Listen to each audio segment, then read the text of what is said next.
Welcome to the Bullpen.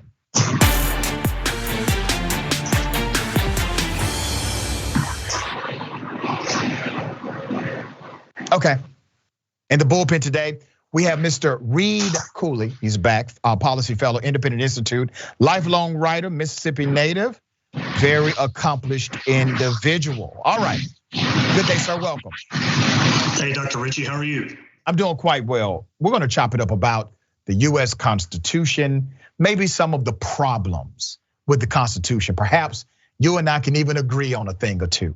I don't want to presume what you know or believe about the Constitution and how it relates to America today. So if you would, give us your sentiment and I will opine. Sure, so looking at it objectively just requires us to point out that the founding fathers who crafted our Constitution, while brilliant and undeniably visionary, were deeply flawed individuals. As is commonly acknowledged, many of them were slave owners, and many of the decisions that they made yielded deep-seated negative consequences for untold millions of people, both present and future. Some examples of this are commonly understood and taught in most schools today. Others, however, are less known, and I'm happy to share them with your audience later in this interview. But the Constitution's greatest shortcoming, without question, is that it was a tremendous expansion of centralized government power during its time. After all, its very purpose on ratification was to shift more power towards the federal government. This centralization of authority away from the state and local governments and into the hands of Washington, D.C., not only gave way to the massive, bloated, oligarchic superstate that we see today, but allowed for many of this country's deepest moral failures to become universalized across every corner of this country in the forms of Supreme Court precedent and federal law.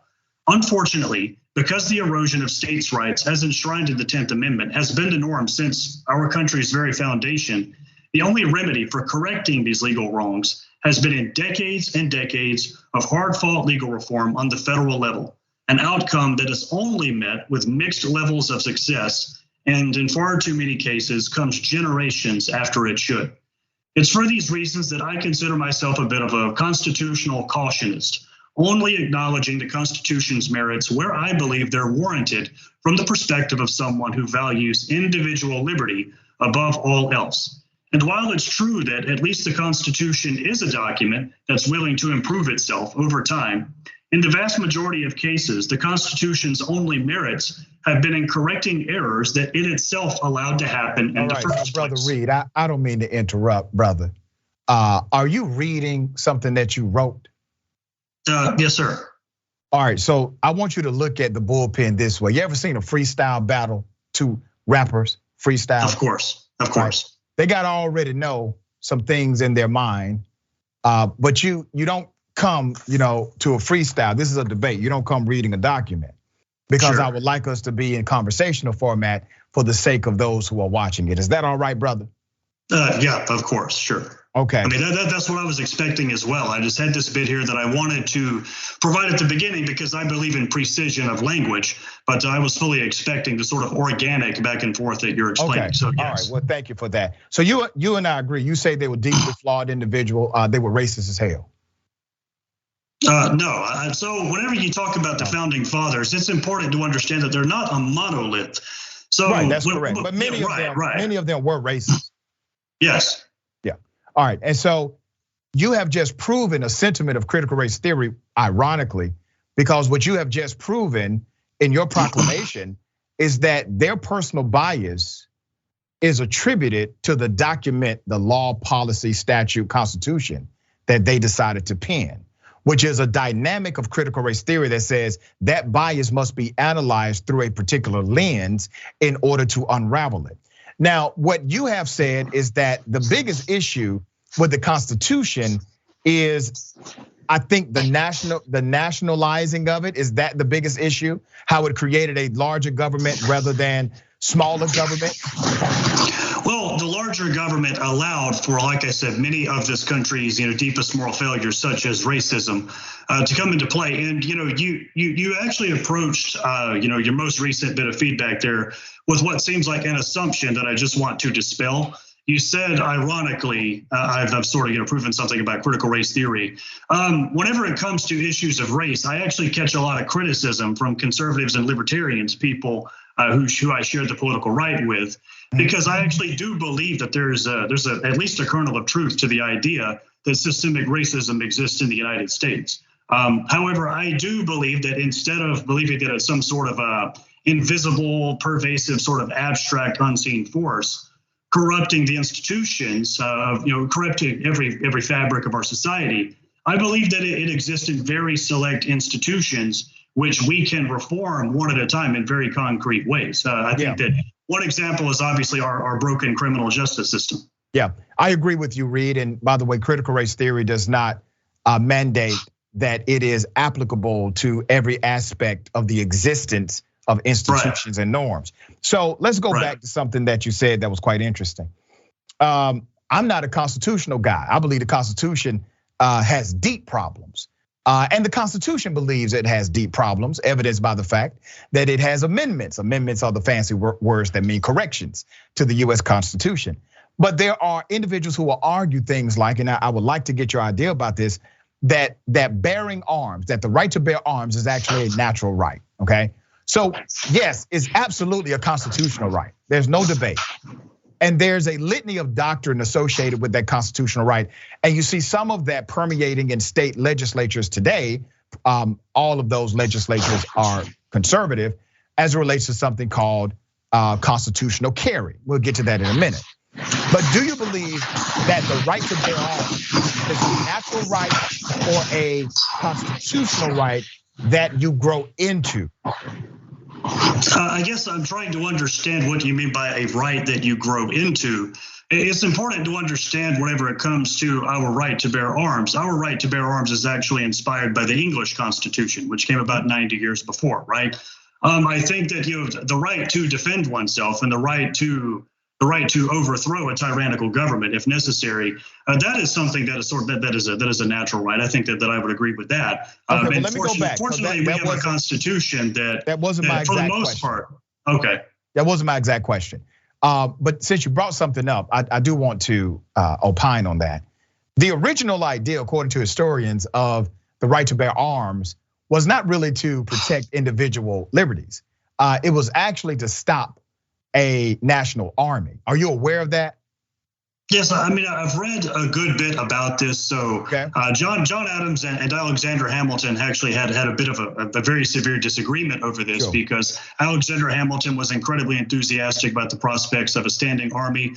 John Adams, though he was a member of the same party as Hamilton, did not, and they preferred, Adams preferred the prospect of a militia. As opposed to a standing army, yes. That is correct. So now let's go back to the natural right versus constitutional right. Now I'll give it some context so you understand the premise of my question. I think that's fair. Voting between 14th to the 14th, 15th, 17th, 19th, 26th, and 24th Amendment, it all protects your right to vote. So we've determined, all right, you have a constitutional right to vote. You have a right to vote, and that vote is protected by the US Constitution. That's not a natural right. Meaning when you're born, you don't have that right. You have to be birthed into that right through age, okay? So age gives you that right, you can exercise that right. A natural right is like a right of due process. No matter how old you are, if the American government is going to deprive you of liberty or life, no matter what your age is, you have a natural right of due process, meaning they have to go through a process in order to prosecute you to take away your life or liberty. That's another natural right.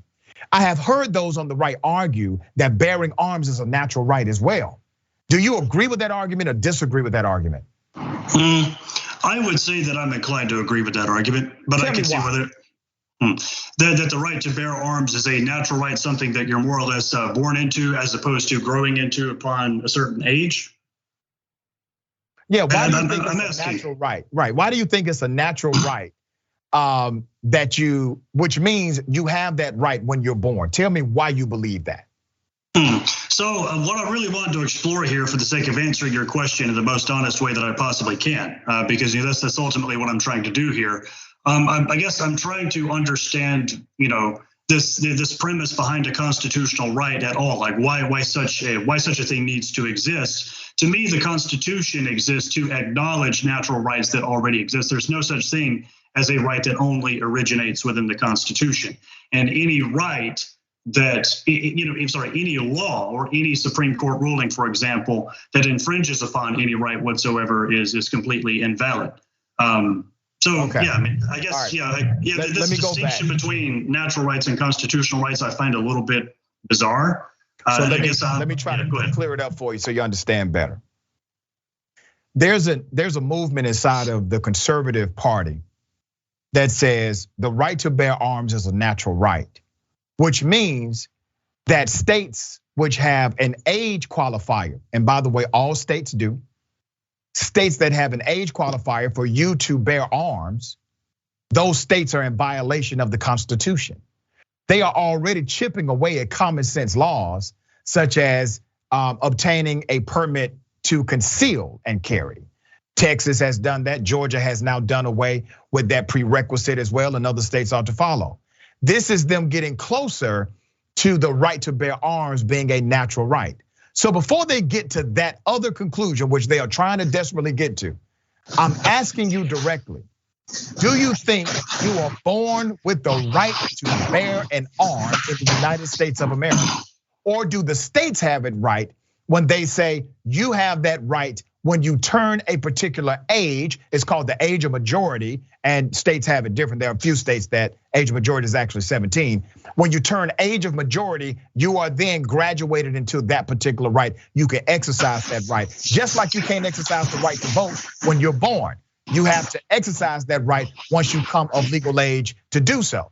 You don't think the right to bear arms is a similar dynamic? You think it's a natural? Yes, I think that I would agree to an extent, but agree with what? I think that I would probably agree. I'm sorry, yeah, my apologies. I think I would probably agree with the idea that the right to bear arms, meaning the right to overthrow a tyrannical government, if it comes out of line, is something that you're born into, as opposed to something that you need to be 18 or 21 or any other age you have to grow into. So if a child is 5, they have the right to bear arms in your world. That just seems like an absolutely absurd and bizarre question. I mean, a 5-year-old can't possibly. Your conclusion seems absurd and bizarre. That anyone is born into the right to bear a gun. That was your conclusion. Does a 5-year-old have a right to freedom of speech? Yes. Okay, yeah. Then there you go. I mean, it logically follows if we're following consistency. All right, so you just said that a 5-year-old, this is basically your conclusion, a 5-year-old should have the right to bear an arm, correct? Sure. And you said that what I said was bizarre. No, I mean, you've said pretty bizarre things throughout the entirety of this interview, to be honest. So okay, what else bizarre? But I mean, a 5-year-old can't possibly conceptualize the right to bear arms. It exists on paper. What else, Mr. Cooley? You're defeating yourself here, sir.